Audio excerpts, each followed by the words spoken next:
মাননীয় স্পিকার, আপনাকে ধন্যবাদ। এই দেশে সরকারি দলের যেমন সমাবেশ করার অধিকার আছে, বিরোধী দলের এই একই ধরনের সমাবেশ করার অধিকার আছে এবং সেই অধিকারের জায়গা থেকেই জুলাই মাসকে কেন্দ্র করে জাতীয় নাগরিক পার্টি এনসিপি আমরা সারা দেশব্যাপী জুলাই পদযাত্রার কর্মসূচি ঘোষণা করেছি। গতকাল আমাদের উদ্বোধনী সেশন ছিল।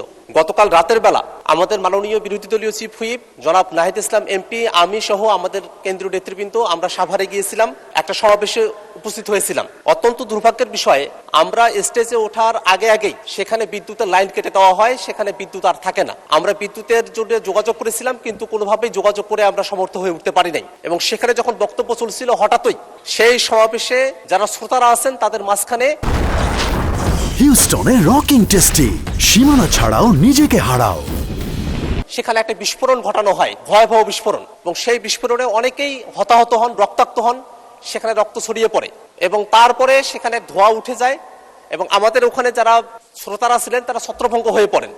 আমরা সমাবেশ সংক্ষিপ্ত করে আমরা থানায় গিয়েছিলাম। মাননীয় স্পিকার, আমরা যখন বিরোধী দলে আমরা যারা আছি, এই সমাবেশ করার অধিকার সংবিধান আমাদেরকে দিয়েছে, এটা গণতান্ত্রিক অধিকার।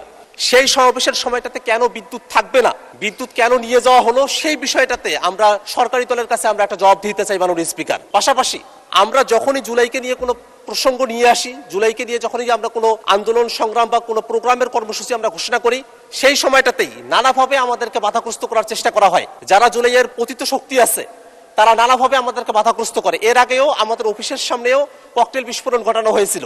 গতকাল যে বিস্ফোরণ ঘটানো হয়েছে সেখানে বিরোধী দলীয় চিফ হুইপ উপস্থিত ছিলেন, আমি নিজে উপস্থিত ছিলাম, আরো নেতৃবৃন্দ উপস্থিত ছিলেন। ভয়াবহ ক্ষতির মধ্যে আমরা পড়তে পারতাম।